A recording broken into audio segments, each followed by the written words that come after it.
হয়, এই মুহূৰ্তত আমি দিব ওলাইছো আজিৰ গুৰুত্বপূৰ্ণ খবৰ।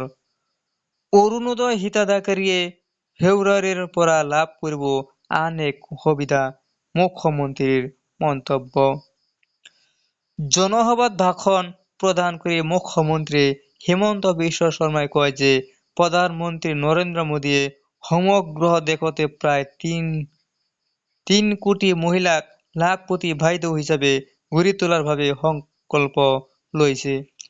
অসমত প্ৰায় ৪ লাখ আত্মসহায়ক গোট আছে আৰু এই গোটসমূহৰ সদস্যৰ সংখ্যা প্ৰায় ৪০ লাখ বুলি উল্লেখ কৰি তেওঁ কয় যে প্ৰধানমন্ত্ৰীৰ সংকল্প সাকাৰ ৰূপ দিয়াৰ লক্ষ্যৰে ৰাজ্য চৰকাৰে প্ৰচেষ্টা অব্যাহত ৰাখিছে।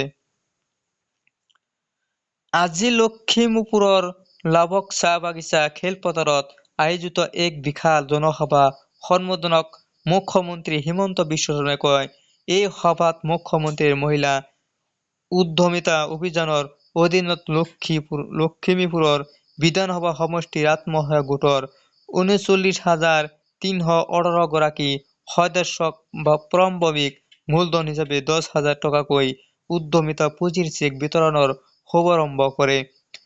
লগতে ইয়াৰে 18,600 গৰাকী হিতাধিকাৰী গ্ৰাম্য অঞ্চলৰ আৰু 718 গৰাকী হিতাধিকাৰী নগৰাঞ্চলৰ। লগতে জনসভাত ভাষণ প্ৰদান কৰি মুখ্যমন্ত্ৰী হিমন্ত বিশ্ব শৰ্মাই কয় যে প্ৰধানমন্ত্ৰী নৰেন্দ্ৰ মোদীয়ে সমগ্ৰ দেশতে প্ৰায় ৩ কোটি মহিলাক লাখপতি বাইদেউ হিচাপে গঢ়ি তোলাৰ বাবে সংকল্প লৈছে। অসমত প্ৰায় ৪ লাখ আত্মসহায়ক গোট আছে আৰু এই গোটসমূহৰ সদস্যৰ সংখ্যা প্ৰায় ৪ লাখ বুলি উল্লেখ কৰি তেওঁ কয় যে প্ৰধানমন্ত্ৰীৰ সংকল্প সাকাৰ ৰূপ দিয়াৰ লক্ষ্যৰে আজি ৰাজ্য চৰকাৰে প্ৰচেষ্টা অব্যাহত ৰাখিছে। লগতে তেওঁ কয় যে অসমত আত্মসহায়ক গোট গঠন হোৱাৰ পিছৰে পৰা আজি ৰাজ্যৰ মহিলাসকলে বেংকৰ জৰিয়তে আজিলৈকে প্ৰায় ২১,০০০ কোটি টকা ঋণ লৈছে আৰু বেংকক উভতাই দিছে। আজিৰ এই অনুষ্ঠানত অসম চৰকাৰৰ বিভিন্ন বিষয়ত মন্ত্ৰী আৰু বিষয়ববীয়াসকলক উপস্থিত থাকে।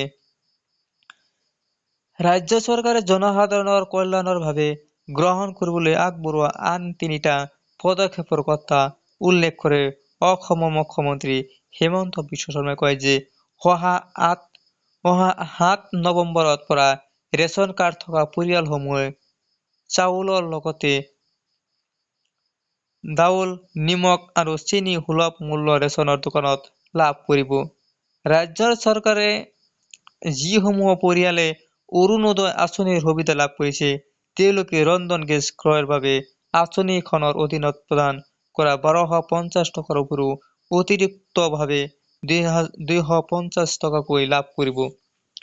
সেইদৰে অৰুণোদয় হিতাধিকাৰীসকলে অহা ফেব্ৰুৱাৰী মাহৰ পৰা আন এক সুবিধা লাভ কৰিব বুলি মুখ্যমন্ত্ৰী হিমন্ত বিশ্ব শৰ্মাই কয় যে মহিলাসকলৰ স্বাৱলম্বন বৃদ্ধি আৰু সুৰক্ষা সুনিশ্চিত কৰাৰ বাবে দিশতো অসম চৰকাৰে আৰ্থিক সবলীকৰণৰ সমান্তৰালভাৱে যাৱতীয় পদক্ষেপ লৈছে। লগতে তেওঁ কয় যে যিদৰে চৰকাৰে বাল্য বিবাহ ৰোধৰ দিশত সবল পদক্ষেপ ল'লে, সেইদৰে শীঘ্ৰেই বহু বিবাহ বন্ধ কৰাৰ বাবেও এখন আইন প্ৰণয়ন কৰিব যাতে ৰাজ্যৰ নাৰী সমাজৰ মৰ্যাদা আৰু অধিকাৰ সুৰক্ষিত হৈ থাকে। লগতে মুখ্যমন্ত্ৰীয়ে উল্লেখ কৰে যে অসম চৰকাৰে ৰাজ্যৰ দৰিদ্ৰ পৰিয়ালসমূহৰ বাবে নিষ্ঠাৰে পদক্ষেপ গ্ৰহণ কৰিছে যাতে স্বাৱলম্বী মানেৰে তেওঁলোকে জীয়াই থাকিব পাৰে।